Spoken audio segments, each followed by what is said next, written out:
Why were you never the same after your honeymoon? My wife Elena and I surfaced from our scuba dive to find ourselves alone in the middle of the ocean. Where's the boat? Elena screamed, ripping out her regulator. I spun around frantically, realizing the dive boat that had 18 people on it 5 minutes ago was completely gone. They left us, Elena gasped. They actually left us in the middle of the ocean. The worst part was that we'd booked the cheapest dive shop in rural Colombia.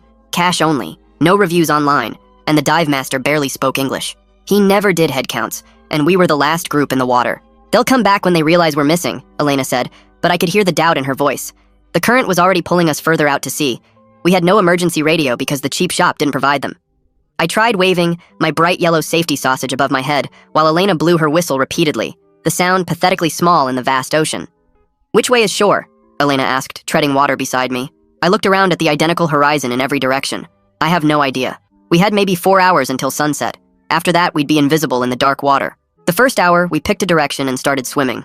Elena kept apologizing about choosing the cheap dive shop, saying we could have spent the extra $200 for the reputable one. My legs started cramping after 20 minutes, sharp, stabbing pains with every kick, but I kept going. Are we even moving? Elena gasped between strokes. Everything looks exactly the same. The worst part was she was right. The waves, the sun, the endless blue. We could have been swimming in circles and we'd never know. Then Elena started shivering despite the warm water. Why am I so cold? This doesn't make sense.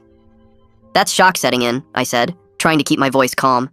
Just keep swimming and we'll be okay. I promise. The second hour was when Elena saw her first hallucination. She suddenly started screaming and waving at empty water. There! A boat! I see a boat! Help us! She started trying to swim toward nothing. Baby, there's nothing there. Yes, there is. Look, they're coming this way. I grabbed her arm, and she fought me for a moment before the mirage dissolved, and she realized she'd been screaming at waves.